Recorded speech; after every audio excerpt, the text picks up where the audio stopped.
Selamat sore, Assalamualaikum warahmatullahi wabarakatuh. Terima kasih sudah bergabung teman-teman Void.id.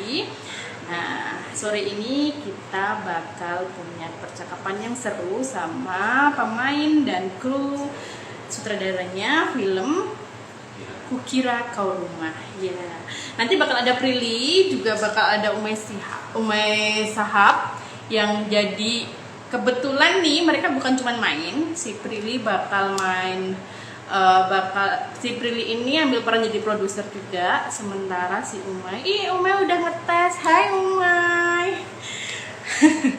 Halo. Kita coba lihat nih. Nah, nih Umay ini bukan film atau rumah. Kalau ada yang berpikir setelah dengar judulnya ternyata kok mirip-mirip sama lagu yang hits Di YouTube ya. Halo, Iya. Ah, hai Uma, apa kabar? baik. Seneng banget film ini akhirnya rilis. Aku tuh udah bikin berita film ini lama karena aku terus terang suka sama lagunya. Jadi Oh, pas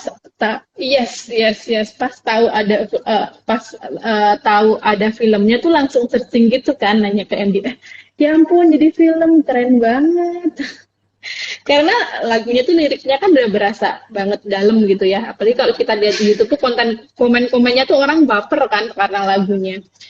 Nah, berhubung sudah ada Umay yang jadi sutradara juga, sudah ada film main juga. Gimana kalau kita dengerin dulu Kukira Kau Rumah ini ceritanya tentang apa sih?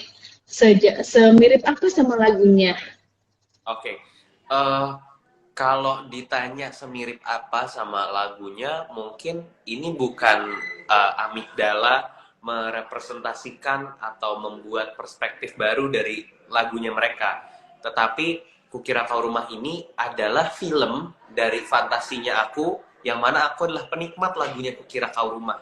Jadi memang kalau misalkan ditanya adakah korelasi yang cukup kuat dengan lagunya itu sendiri, mungkin tidak terlalu banyak.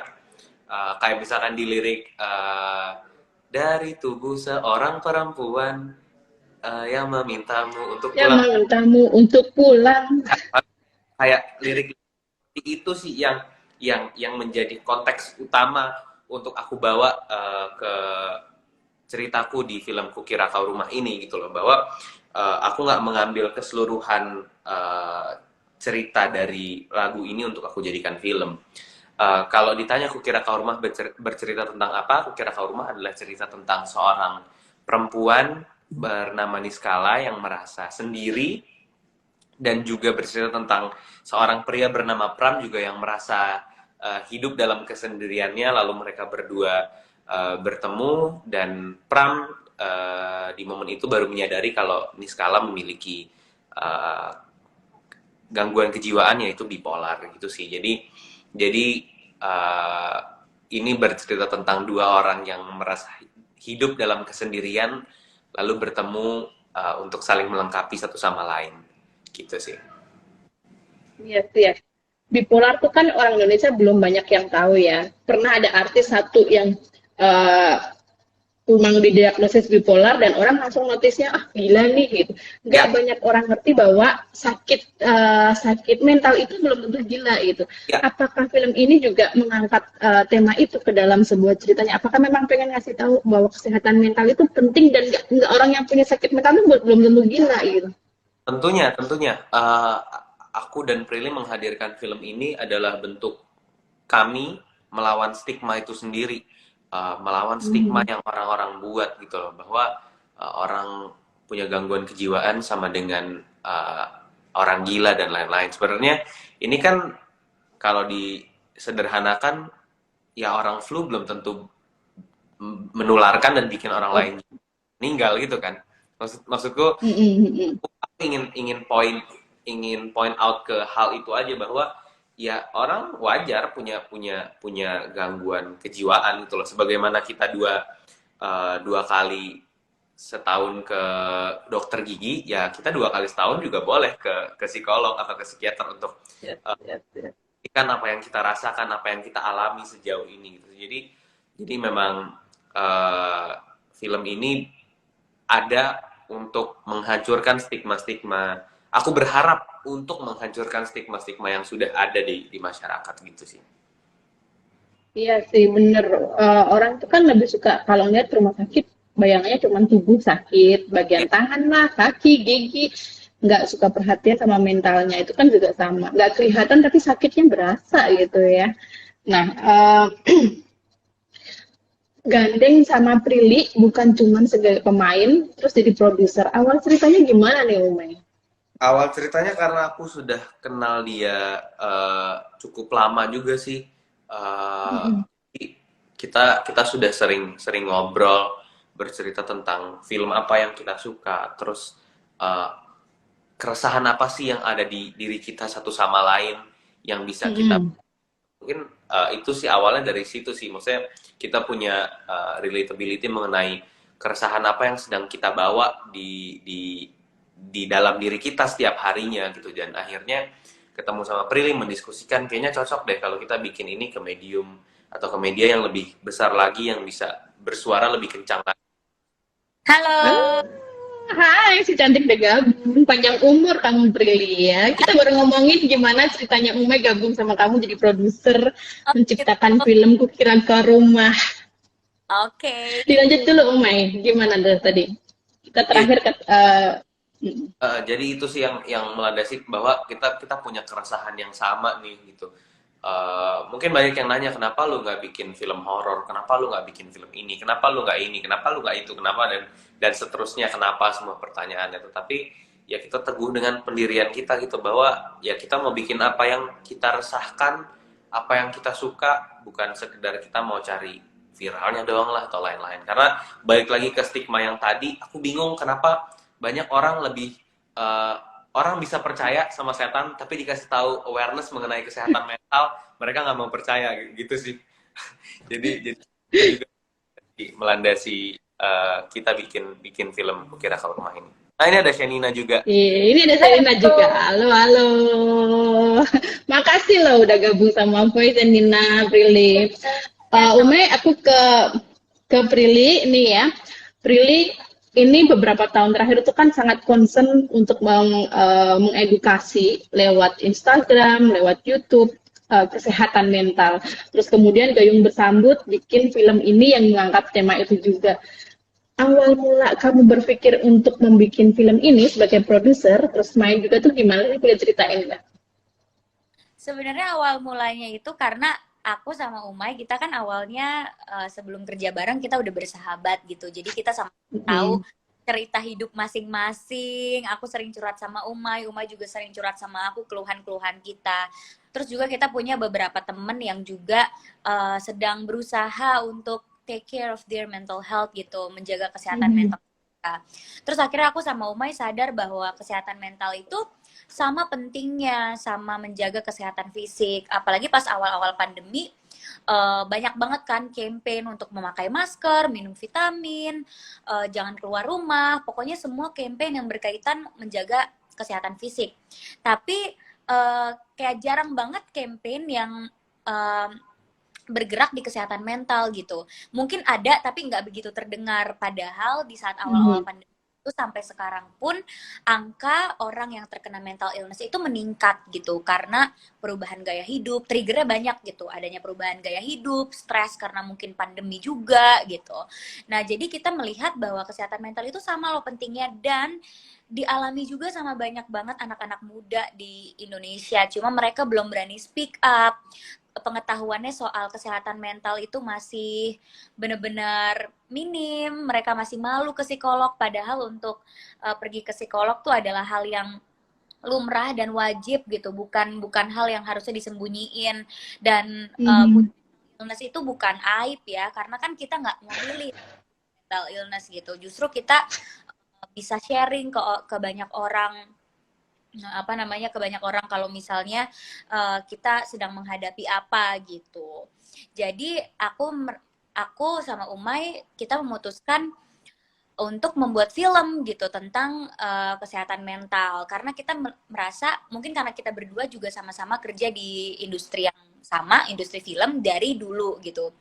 Umay dari dulu udah di industri ini, aku dari dulu di industri ini. Akhirnya kita sama-sama sepakat bahwa film adalah kendaraan yang tepat nih untuk kita menyampaikan pesan ini, untuk kita menyampaikan pesan ke anak-anak muda bahwa menjaga kesehatan mental itu penting, yang bisa kita rangkum lewat cerita yang manis, lewat cerita persahabatan, cerita percintaan, cerita keluarga, sehingga pesan itu bisa dilihat dari banyak perspektif, perspektif sahabat, perspektif pasangan, perspektif keluarga, dan akhirnya bisa dipahami lebih baik lagi kalau di film. Makanya itulah awal mulanya sampai terjadi film Kukira Kau Rumah.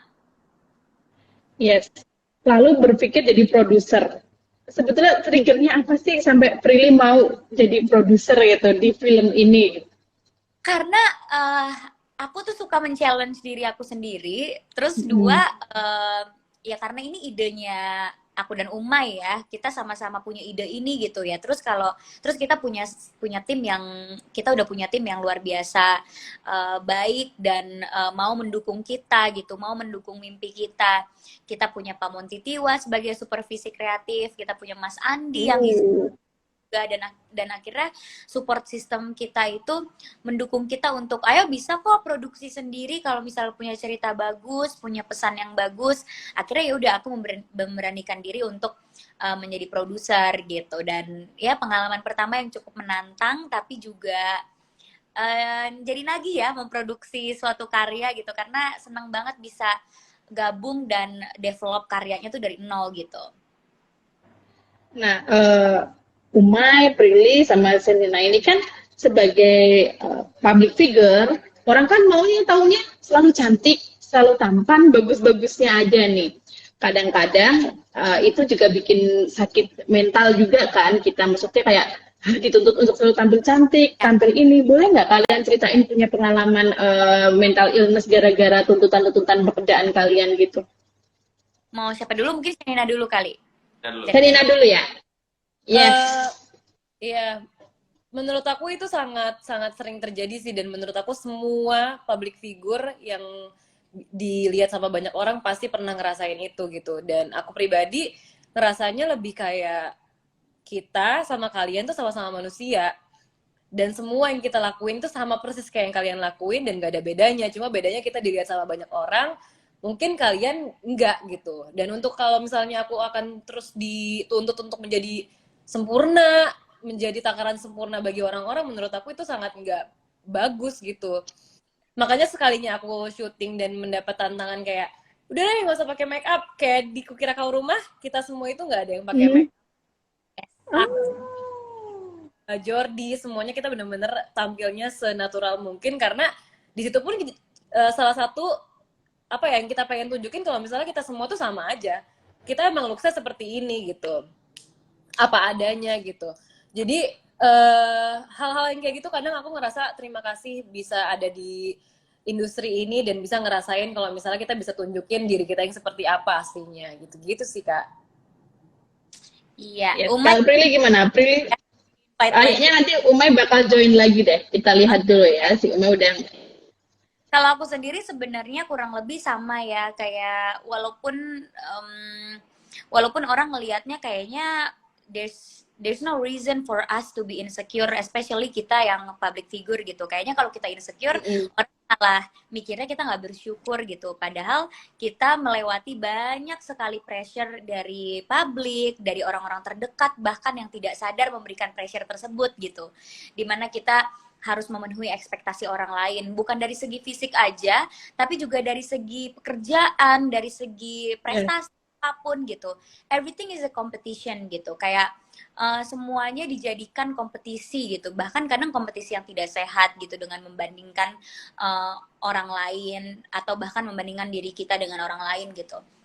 Nah, itu juga membuat kita stres pasti, membuat aku stres, membuat insecure pastinya makin tinggi lagi. Insecure-nya yang tadinya mungkin biasa-biasa aja, terus insecure mengurangi self love dan segala macam yang tadi udah di-mention sama Shenina. Makanya di Kukira Kau Rumah, karena aku produsernya, jadi aku juga punya kebebasan untuk berpendapat bahwa aku di sini nggak mau make up, aku nggak peduli aku kelihatan jelek atau kelihatan kusut atau rambut aku lepek, aku nggak peduli karena aku pengen orang ngelihat bahwa public figure itu nggak mungkin tiap hari bangun tidur langsung wow, I wake Cantik. up like this gitu, nggak mungkin gitu. Kita tuh manusia biasa yang juga ngerasa, kadang kita ngerasa jelek, kita juga bisa tanpa make up dan segala macam. Jadi ya nggak usah, kita tuh juga manusia biasa gitu. Nah untungnya aku dapat lawan main kayak Shenina yang setuju sama aku, dan Shenina juga sama gitu visinya sama aku. Kita sama-sama nggak make up karena kan kalau misalnya aku nggak make up sendiri, lawan main aku make up malah aneh kan. Tapi akhirnya ternyata Shenina sama gitu kayak aku. Kita juga tipe yang kayak kita harus embrace diri kita sendiri dong, true colors kita gitu. Akhirnya aku sama Shenina sama-sama nggak make up. Terus aku seneng banget pemain di Kukira Kau Rumah nggak ada yang peduli sama penampilan fisik kita. Kita benar-benar pedulinya sama apakah kita udah memberikan yang terbaik untuk adegan-adegan kita gitu. Apakah kita udah berakting dengan baik gitu. Dan apakah kita udah bisa menyampaikan pesan yang pengen kita sampaikan gitu. Jadi ya kalau dibilang pernah gak mengalami hal-hal yang berhubungan dengan kesehatan mental karena pekerjaan kita, jawabannya pernah. Dan tapi kita juga untuk bagaimana untuk mengatasi itu gitu. Nah, Uma ini sekarang nih, pernah nggak ngerasa kalau cowok mungkin nggak seperti cewek-cewek ya yang harus tampil cantik. Kalau cowok gimana nih cowok nih? Sama Eh, sih, perempuan atau laki-laki pasti punya rasa-rasa tersebut. Maksudnya pasti Umay bisa rasain juga. Nah, ini dia kita tanya ke Uma ini. Kalau cowok insecure-nya apa sih? Terus yang bikin ngerasa kok dituntut begini-begini apa sih? Boleh dong ceritain Uma ini. di aku sendiri sih mungkin lebih kepada tuntutan apa yang bisa apalagi nih Ma yang bisa lu sajikan sebagai orang kepada masyarakat atau sebagai seniman kepada masyarakat gitu. Maksudnya pressure seperti itu sih mungkin yang sering aku alami kali ya, karena apalagi aku juga sudah berkarir dan berkarya sejak kecil kali ya, jadinya Iya. jadi orang selalu kayak ya stigma artis cilik kan yang katanya gedenya udah nggak bersinar lagi.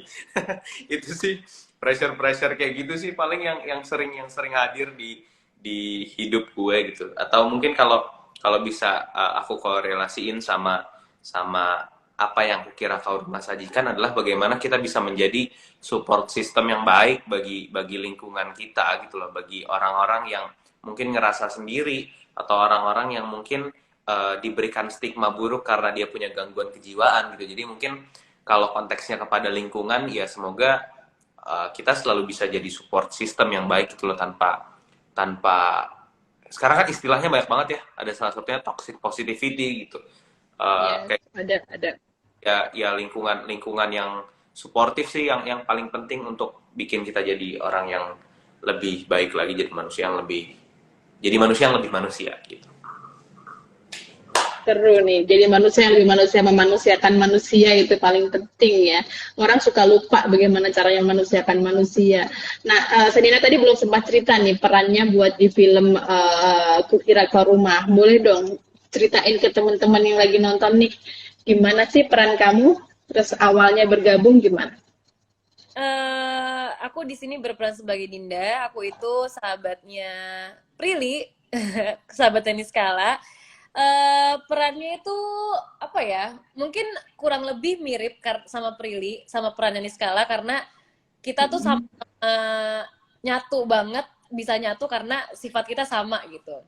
Dan aku selalu pengen selalu ada buat Niskala, tapi nanti jawabannya dari film sih. Maksudnya apakah aku selama ini selalu ada buat dia itu berpengaruh besar buat dia, atau malah ternyata adanya aku ternyata di mata dia belum sebegitu pengaruhnya. Jadi menurut aku kayak gimana dalamnya si Dinda ini bisa dilihatin nanti pas nonton gitu. Cuma output yang aku pengen kasih sebenarnya aku selalu ada buat sahabat aku ini Sineskala, tapi responnya itu seperti apa nanti pas nonton baru tahu. Terus kalau misalnya gimana akhirnya bisa dapet di project ini, awalnya aku diajakin sama Umay.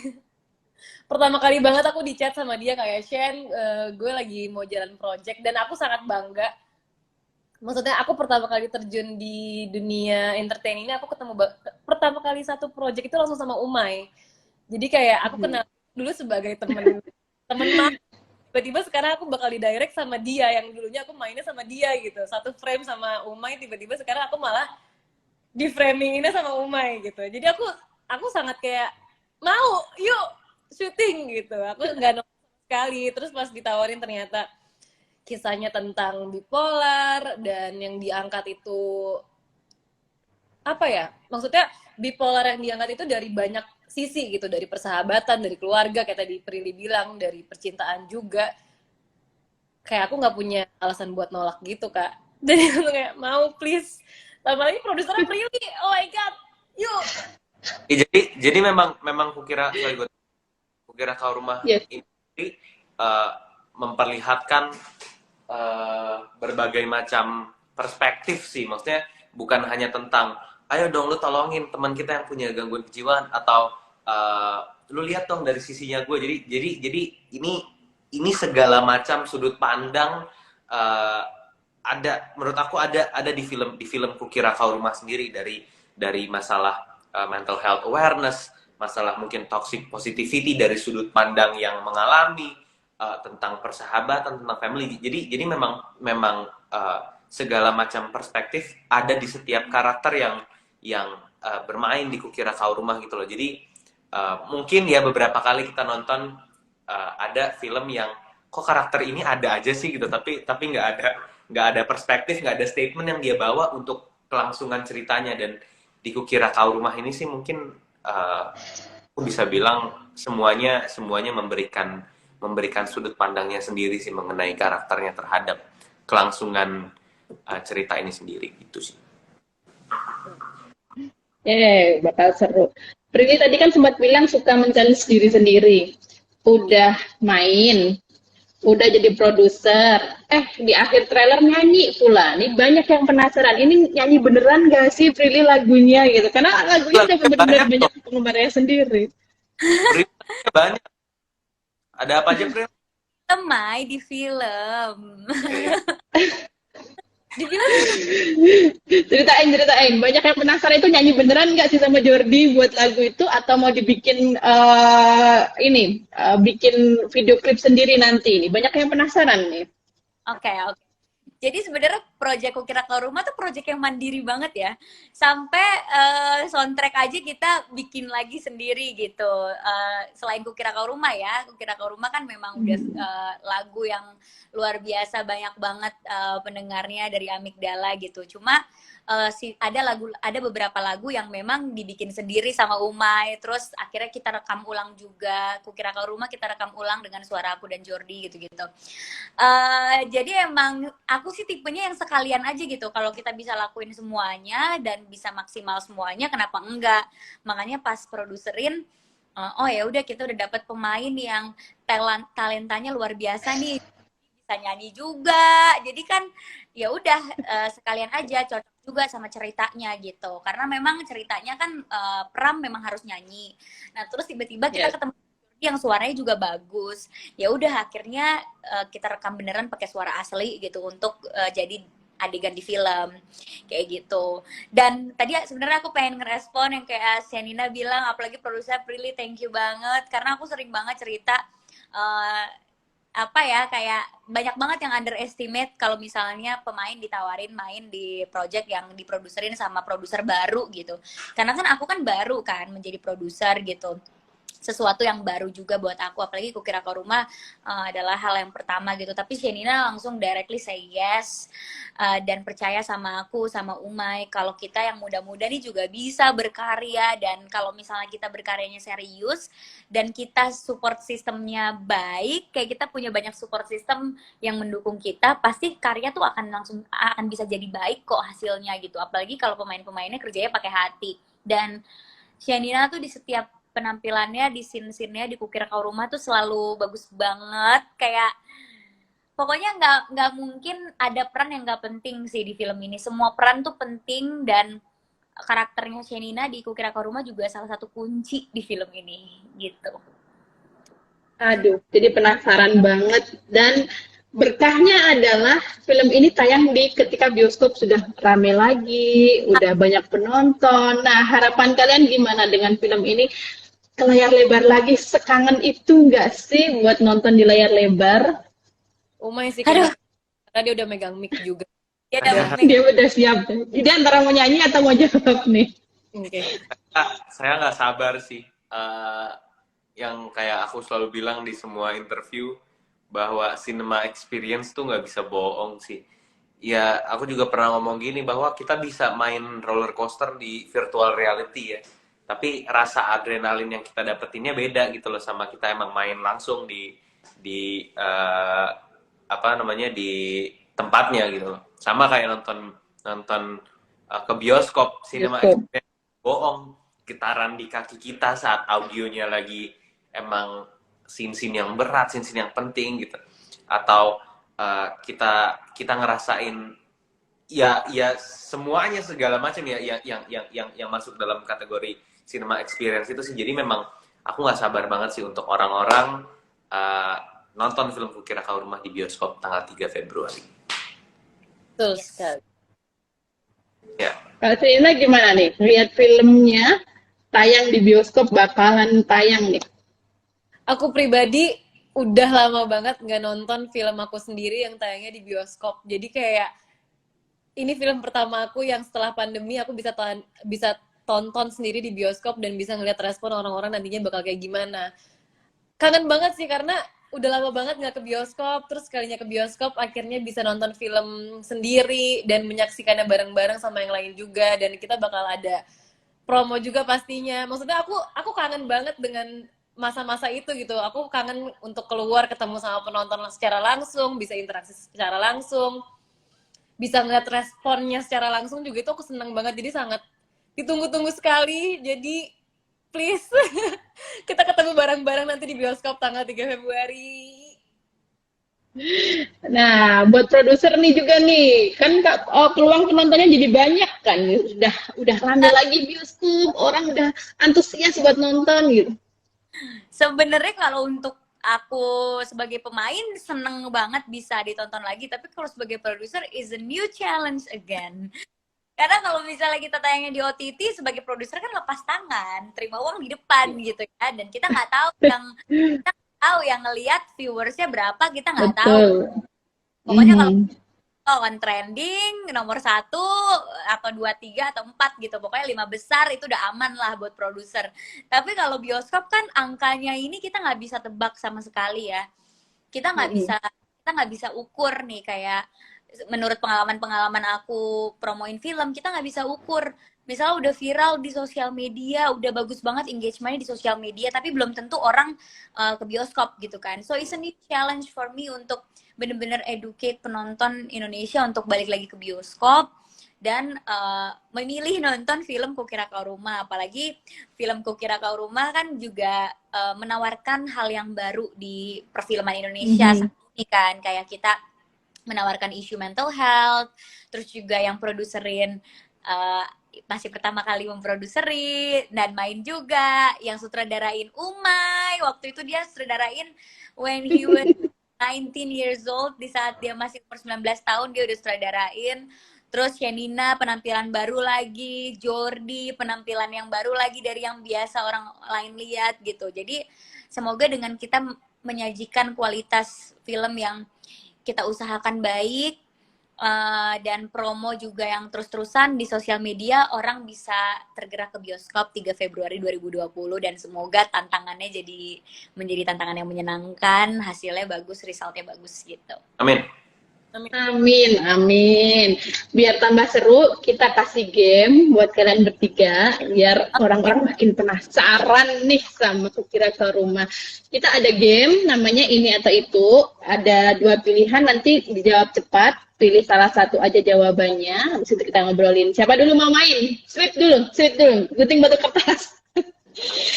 Umay dulu kali ya. Oke deh, saya tumbal Boleh? lagi. Tuh. Enggak, yang pertama itu yang istimewa, Umay bukan tumbal.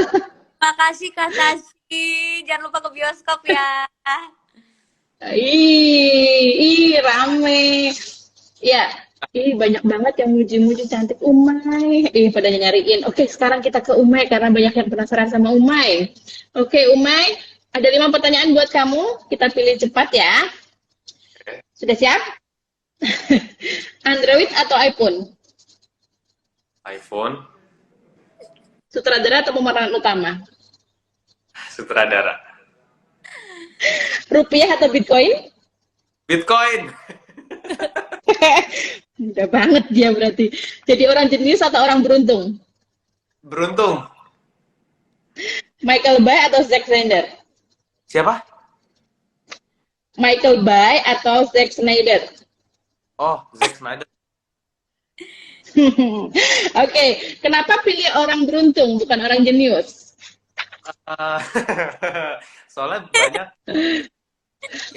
yang jenius tapi nggak beruntung. Jadi Oh, Akhirnya jadi kejeniusan dipakai ya, Mai. apa? Akhirnya kejeniusannya nggak bisa dipakai karena dia kurang beruntung. Itu dia makanya kalau saya tinggal mengasah biar jadi jenius. yeah. Nih Umay tipikal yang suka mengasah dari kecil bermain, nonton, main, kemudian ke sutradara, ngajakin teman-teman main. Keren banget sih Umay ini. Oke, Ya, kita ke Senina ya. Boleh. Oke, 5 pertanyaan buat Senina. Dikasih sehat atau cuan? Cuan lah kan bisa jaga kesehatan. Dikasih, dikasih sehat biar bisa cari cuan gitu dong, Mai. gitu dong, Mai. Lu nggak pernah masa uang buat bayar masalah. Pasti kan kita harus menjaga kesehatan. Kalau cuan lu kan bisa banyak. Gimana sih? Oke, next. TikTok atau Instagram? Apa Kak? TikTok atau Instagram? Instagram. Instagram. Taylor Swift atau Adele? Adele. Adele. Penyanyi banget kan jadinya, ketahuan jejak penyanyinya nggak bisa hilang. Balas chat atau balas dendam? Apa? Balas chat atau balas dendam? Chat. Balas chat. Sinetron atau film? Film. Film. Weh, kayaknya mantep banget ya buat main film terus nih. Boleh ceritain kenikmatan apa sih yang kamu dapetin kalau main film? Mungkin proses kali ya. Aku sangat suka menjalani proses sebelum kita menjalani syuting yang mendalami karakter dulu. Kita ada proses reading, proses mengenal satu sama lain. Jadi kita nggak langsung gitu loh Kak. Jadi kayak aku suka proses itu sampai akhirnya aku bisa hari H syuting tuh bisa punya apa ya, punya background tersendiri apa yang aku pengen untuk karakter tersebut gitu. Oke. Sekarang Prilly nih yang terakhir di depan, dia dapat jatah apa coba 5 pertanyaannya. Prilly udah siap? Oke, udah siap. Oke. Ini pertanyaannya mah gampang-gampang buat Prilly. Oh, iya. Baca buku atau nonton film? Nonton film. Terima endorse atau terima peran? Terima peran dong. Ke ghosting atau selingkuh?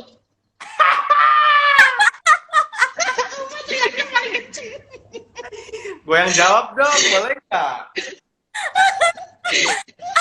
Ghosting atau selingkuh? Mai, kita semua udah tahu, Mai. Iya. Oke. Apa astagfirullahaladzim? Ghosting.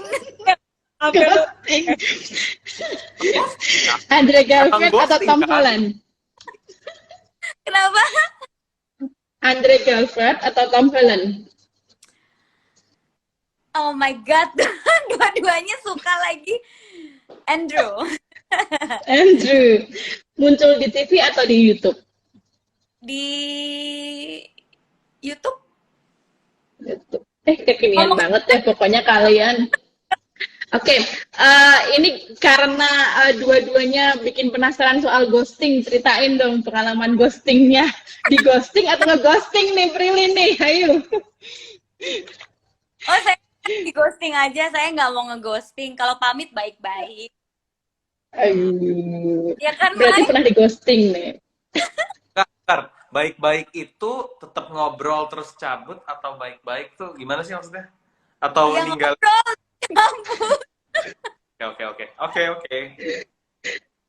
Maksudnya gitu ya kayak bro, gue By the way, Ghosting itu kan Kocok nih bro gitu. Baru. ghosting itu kan juga ngefek ke kesehatan mental tuh kan. Iya, Karena korban ghosting itu bisa jadi kesehatan mentalnya bisa terpengaruh gitu kan. oke. Kita mau Gimana invite rasanya di korban-korban ghosting? ghosting Prilly. Ya, kita invite.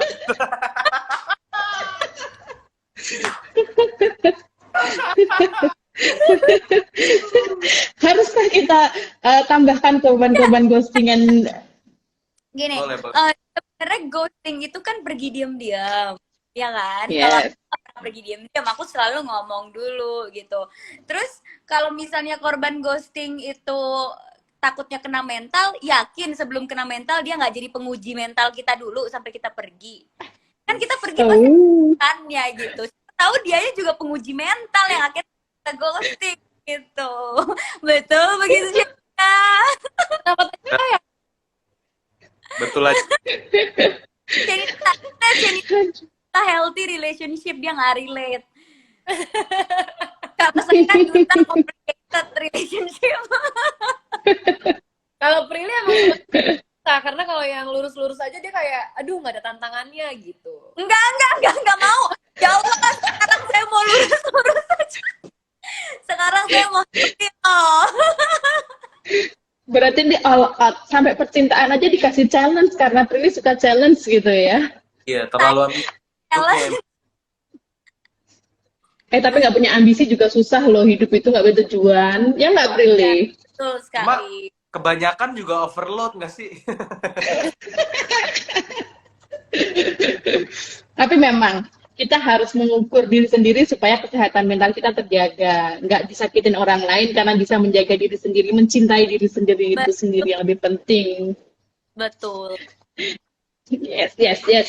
Nah, sekarang ada pertanyaan dari warganet yang udah dikasih ke Voido tadi. Kita bacakan dulu. Ini buat Niskala. Nyebutnya langsung Niskala. Udah menanti banget nih filmnya nih.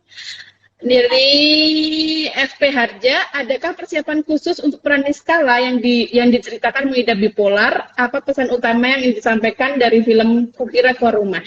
Ini kayak buat Prilly ya. Yap. Yes, pastinya ada banyak banget research soal bipolar. Aku banyak baca buku soal bipolar disorder itu apa. Jadi kan aku harus tahu dulu nih pemahaman dasar dulu bipolar disorder itu apa. Sehingga aku jadi ngerti, oke, Niskala itu mengidap ini. Jadi aku ngerti gimana ngebawainnya. Terus juga kita kerjasama dengan Bipolar Care Indonesia untuk mengawasi juga apakah udah benar pesannya, karena kan kita juga nggak mau misleading kan, nggak mau sampai kita salah menyampaikan pesan atau aku salah melakukan adegannya gitu. Jadi kita konsul dulu ke Bipolar Care Indonesia, bahkan ke psikolog, bahkan dari awal skripnya ditulis aja kita udah punya psikolog yang mengawasi gitu. Jadi ya ada prosesnya, aku ngobrol sama orang penyintas bipolar, bagaimana bipolar itu perubahan emosinya. Karena bipolar disorder itu buat teman-teman yang nggak tahu, itu adalah mental illness yang mengalami perubahan emosi yang ekstrim. Dan dia ada tipe-tipenya, terus dia juga ada dua fase, kayak fase manik dan fase depresif. Jadi kalau manik itu di saat dia lagi merasa energinya itu sangat banyak sekali, jadi dia bisa semangat, bisa baca buku, satu buku tuh bisa 1 hari, terus bisa yang tiba-tiba impulsif, pengen ngapain lagi, bahkan bisa nggak tidur karena energinya terlalu banyak. Tapi di saat dia lagi di fase depresi, dia bisa maunya tidur terus, nangis terus, hal yang bikin dia sedih, mungkin kalau kita lihat itu sepele, tapi buat dia itu sedih banget gitu. Nah itu kan perubahan emosi yang ekstrim dan gak gampang untuk dimainin kan. Makanya pasti aku nanya-nanya dulu, baca buku dulu, terus pasti nentuin dulu sama Umay, Niskala ini bipolar tipe yang mana? Tipe yang fasenya seminggu-seminggu kah? Atau tipe yang dia tiba-tiba bisa tantrum, bisa ekstrim, atau yang mana gitu. Jadi karena beda-beda kan cara maininnya. Jadi ya banyak banget lah persiapannya. Kita reading juga sebulanan, lumayan lama. Jadi ya itu cukup untuk aku tahu bipolar itu seperti apa dan apa yang Niskala rasain gitu. Oke. Umay, aku berasa ikut kuliah deh barusan tadi mendengar penjelasannya si Prilly. Keren banget, Prilly kan jelasinnya sampai sedetail itu sebelum menjadi Niskala. Ngetahuin belajar tentang bipolarnya. Kalau kalau aku sering ngomong kalau suatu karya nggak didasari dengan riset dan wawasan yang luas mengenai apa yang ingin dibicarakan, ya menurut aku nggak usah dibikin gitu loh. Karena kalau kalau misalkan kita mau ngasih tahu seseorang tanpa kita punya landasan yang kuat, ya kasihan orang yang sudah rela ngeluarin tiket seharga 35.000 atau 40.000 atau 70.000 untuk nonton film kita, tapi mereka nggak dapat apa-apa gitu loh. As in apapun yang mau pengetahuan, mau hiburan dan lain-lain gitu sih. Sekarang pertanyaan ini kayaknya buat Umay dari Ramadan. Ini kan berdasar dari lagu ya. Gimana sih memproyeksikan lagu jadi sebuah film layar lebar? Karena kan medium seni yang berbeda. Terima kasih. Ini kayaknya ulang yang dari awal tadi sebelum si Prilly gabung, tapi nggak apa-apa ya Umay, dijelasin dikit lagi ya. Boleh ya?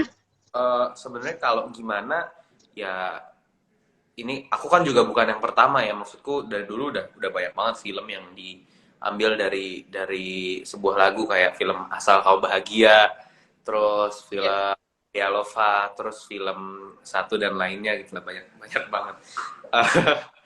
Jadi sorry distract. Ketawa sih. Gue jadi ketawa. Gue juga ini lagi jadi mungkin mungkin sih memang nggak terlalu jadi beban atau jadi satu kesulitan buat aku sendiri, karena yang menjadi beban di pundak aku adalah bagaimana aku bisa merepresentasikan atau bisa membuat depiksi yang baik mengenai kesehatan mental dan bipolar disorder ini gitu loh. Karena kita semua yang ada di project Kukira Kau Rumah menjadi megafon untuk orang-orang yang mengidap penyakit kejiwaan gitu loh. Jadi kesulitan atau beban aku ya lebih ada di situ ketimbang membebani diri sendiri dengan ini kan dari lagu harus bisa sebaik mungkin gitu. Jadi enggak sih, beban aku lebih ke arah yang sana gitu. Itu Pril. Kenapa tadi kita tawa Pril? Ngikutin lu ketawa gue ketawa. Energinya positif. Iya. Ini buat Senina dari Nisa Randre. Senina, apakah ada kendala dalam proses syuting? Didirect sama Umay gimana rasanya? Ceritain apa sih yang kejadian itu? Yang mana nih? Ya, spill dong. Apa nih? Oh, Behind the scene-nya. si Bapak sutradara satu ini sepertinya Apa? halo. Kenapa sih? Oke, boleh diulang ya. Tadi tiba-tiba nge-lag gitu sih Senina. Diulang dong. Oke. Udah ada lancar. Di direct sama Uma itu seru karena aku sebelumnya nggak pernah di direct sama yang seumuran gitu. Terus tiba-tiba di direct sama Uma itu kayak aku nggak punya ekspektasi apa-apa. Maksudnya kayak aku nggak bisa ngebayangin nanti gue bakal diapain ya, gue bakal di directnya kayak gimana ya. Tapi ternyata itu seru banget dan ada sedikit cerita. Jadi waktu itu ada satu adegan ada satu adegan yang mungkin kalian sempat lihat di trailer, tapi mungkin Umay waktu pas aku lagi tag, dia nggak puas dengan apa yang aku kasih, dan dia sempat ngomong, aduh, yaudah, segitu doang kan, gampang lah, nanti kalau misalnya terlalu jelek, gue bisa hapus scene-nya. Dia ngomong kayak gitu. Terus, terjadinya apa, Mai? Terjadinya adalah output yang dikasih melebihi dari apa yang gue bayangkan gitu loh, karena ini nggak berlaku untuk semua untuk semua aktor. Ini gue mau klarifikasi nih, ntar orang kira kayak gue terlalu ranting banget nih ke semua aktor gue. Di waktu itu sih aku di antara Umay atau bercanda atau dia capek atau emang ternyata gue nggak bisa ngasih apa yang dia minta aja, emang segitunya. Aku nggak mikir jadinya kayak aduh lo masih muda udah gini-gini aja sih, enggak sama sekali. Karena gimana pun juga aku tetap menganggap Umay itu adalah director film ini gitu. Iya, karena yang aku bilang tadi bahwa nggak semua aktor bisa punya bisa dikasih hal kayak gitu. Prilly digituin, dia malah lebih marah, bukan karena dia produsernya, tapi karena memang cara dia menerima masukan mungkin nggak kayak gitu loh. Tapi ada aktor-aktor, contohnya kayak aku sendiri, aku kalau dihina bisa malah makin stand out, bisa malah makin ngasih lebih lagi gitu. Jordi salah satunya yang sama kayak aku. Aku Shenina, enggak. iya Shenina beberapa hari syuting bareng, aku bisa ngebaca, oh kayak gini gitu. Karena ya emang tugasnya director untuk ngebaca semuanya kan, ngebaca bagaimana pemainnya berlaku, bagaimana bersosialisasinya gitu. Dan scene itu buat aku kaget sendiri, malah Shenina bisa ngasih yang segitunya gitu. Walau di take pertama, take kedua memang kayak aduh harusnya bisa lebih lagi Shen gitu. Itu luar biasa sih. Bahkan aku sempat ngasih nonton ke Ibu Cut Mini, dia bilang Shenina bagus banget di sini, di scene itu, di scene persis scene itu. Jadi memang ya ya itu sih, balik lagi ke pendekatan semua director sama aktornya. Udah hampir 1 jam kita ngobrol, banyak yang penasaran kapan sih film ini tayang di bioskop. Nah, buat closingnya masing-masing ceritain ke teman-teman yang lagi nonton nih, harapan kalian dengan film ini dan kapan sih tayangnya di bioskop. Boleh ya, dari Prilly dulu sekarang. Oke, pokoknya aku nggak tahu film ini akan kalian suka atau enggak, tapi aku bisa pastiin kalau film ini dibuat dari hati. Sutradaranya, aku sebagai produser, pemain-pemainnya, krunya, kita semua benar-benar memberikan energi kita full di saat syuting untuk berkarya yang baik untuk kalian semua. Karena memang kita pengen bisa menghasilkan karya yang baik, karya yang bisa menginspirasi, yang bisa punya pesan yang bermakna untuk kalian, untuk hidup kalian gitu. Apalagi ini mengangkat isu yang penting banget untuk kita, yaitu adalah isu kesehatan mental. Jadi jangan lupa kalian ke bioskop, ajak orang tua kalian, sahabat kalian, pasangan kalian, semuanya pokoknya untuk ke bioskop nonton Kukira Kau Rumah 3 Februari 2022. Oke, Senina, boleh dong. Kurang lebih sama, mungkin ini salah satu film yang mungkin juga kalian udah nanti-nantiin dari lama, dan akhirnya kita bisa ketemu sama kalian secara langsung nanti di bioskop tanggal 3 Februari 2022. Dan bisa apa ya, aku nggak bisa naruh ekspektasi besar-besar untuk kalian nanti nonton akan menjadi seperti apa. Cuma yang jelas sama kayak Pri tadi, kita semua bekerja dari hati, kita ingin memberikan yang terbaik buat kalian, dan semoga nanti pas disaksikan kalian bisa mendapatkan hal itu. Jadi sangat ditunggu responnya dan sangat ditunggu juga reviewnya nanti. Jadi please kita ke bioskop bareng-bareng, kita ketemu bareng-bareng di bioskop tanggal 3 Februari. Yes, Umay. Ini banyak banget fans kamu. Harapannya banyak yang nonton agar pesannya pun semakin banyak didapatkan oleh banyak orang. Lalu harapan yang kedua adalah semoga orang-orang yang datang ke bioskop tidak memvideokan menggunakan HP-nya atau apapun dan diupload ke Instagram, ke TikTok, ke Twitter, ke Telegram, kemanapun. Sebab kami beramai-ramai, kru film, cast film, itu syuting, ini bukan hanya film Kukira Kau Rumah ya, tapi segala macam judul di industri perfilman Indonesia sekarang membuat karyanya berdarah-darah hanya untuk membuat kalian terhibur, hanya untuk membuat kalian bersedih di bioskop, hanya untuk membuat kalian bahagia, membuat kalian merasakan apapun di bioskop. Kita semua lagi berdarah-darah untuk membangun industri ini jadi lebih baik lagi. Tolong hargai kami hanya dengan 1, membeli tiketnya, 2, dan tidak memvideokan dan membajak karya kami. Itu aja sih kalau dari aku. Yeay. Terima kasih buat Rilim, Senina, sama Umay udah mau gabung sama Foy buat ngobrol-ngobrol. Seneng banget anak muda meramaikan bioskop Indonesia. Mudah-mudahan Prilly juga sebagai produser nambah lagi filmnya, Umay, saudara-saudara juga. Tapi aku boleh minta foto dulu ya, sebentar. Boleh, kita screenshot bareng. Pose 1. 2, 3. Sekali lagi. 1, 2. Oke. Terima kasih banyak kalian udah gabung. Ya, ketemu di bioskop. Nanti aku nonton bioskopnya, filmnya, terus bikin review buat kalian. Terima kasih banyak udah bergabung. Terima kasih. Sampai jumpa. Iya. Sampai jumpa ya. Terima kasih ya. Bye-bye, thank you. Bye, Prilly. Thank you. Yes. Buat kalian yang telat gabung di Void.id kali ini live bareng sama cast and crew film Kukira Karuma, jangan lupa, jangan sedih karena nanti kita akan tampilkan selengkapnya di YouTube Void.id ya. Terima kasih udah bergabung kali ini bersama dengan Void.id dan pemain Kukira Karuma. Nanti kita ngobrol-ngobrol lain dengan pemain film lain atau bahas-bahas yang lain lagi. Terima kasih banyak sudah bergabung ya. Assalamualaikum warahmatullahi wabarakatuh. Selamat sore.